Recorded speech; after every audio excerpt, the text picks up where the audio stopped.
Okay, now we're going to do the secondary wire. So I've got my core here that we've got the primaries on, and I've got an appropriate length here of wire. It takes about 4.5 inches per turn to go around this core. You just do the math, whether you're doing the 160 meter version or the 80 through 10, and go from there. Now, just like before, I've got my little hook already built in.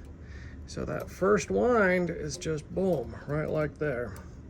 Now what I can do later on after we're done winding is solder these two together so that we got that one right there and that one right there. We can solder them to make a solid connection. Now as you make the winds here, the secondary winding, I recommend you take this is a little harder on camera than it should be. Anyway, you take your wire and actually feed it through one ahead of time. So I've yet to make the bend here on the outside, and I've already started to feed it through on the inside.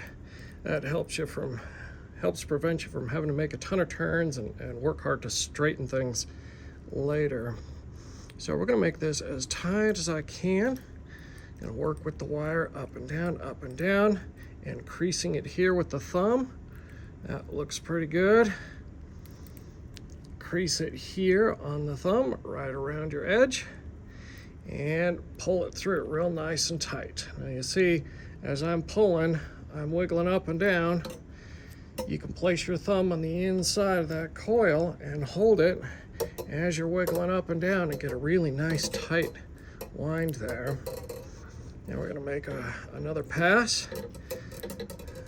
Before I get too far, I'm going to take my spare end and feed it through. Sure makes things a lot nicer as you finish up that wind. Okay, we want a nice tight wind right there. Creasing with your thumb, work the wire so it's nice and straight. You can feed it through. As you get to the other side, pull, wiggle it. Use your thumb for support on the top here. Make that a really nice crease. See how that is on the inside? You can support it on the inside, pull it real good. I'm going to pull the wire that way and use my thumb at the same time to crease. There we go. Okay, now before I make that second winding, I'm going to feed the wire through. I don't like pressing it through with my thumb and bending the wire. I'm trying to preserve that coating as best possible as I can. And so I want to one, bend it as little as necessary. And two, I don't want to have to straighten it after. So however way you think is best to keep everything nice and straight and tight. This was just easiest for me. Anyway, I'm about ready to make this turn, so I'm going to pull the wire through. Wiggle, wiggle, wiggle, wiggle. And I'm pulling really hard as I can. Using my thumb up here as well to crease. Roll your thumb right around that wire. You can see on the inside, we got just a little gap there. Wiggling the wires, press with the thumb. You can help take that out. That's fairly decent. Okay, so I'm ready to lay this one down. As you're winding, just be sure to keep them as the coils as tight as possible. This is a tight wind design, and the tighter you make them, the more flush against the core you make them, the better things turn out. So anyway, you'll notice as I started pinching and pulling the wire this way, now I've got a bend in it. I got to take that bend out, and otherwise it's going to be wonky. That looks a bit wonky.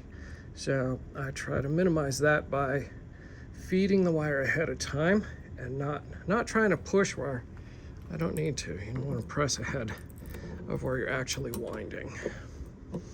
Okay, so again, ready for this turn, and you can wiggle the wire up and down and press it in with your thumb on the way. Feed the slack through. We've got nice alignment up the top here. I'm going to pull the wire through and secure it with the thumb. That'll help make good tight bends here at the top of the toroid, as you can see. And then to get this next turn really nice and tight, again, I'm going to support it with the thumb.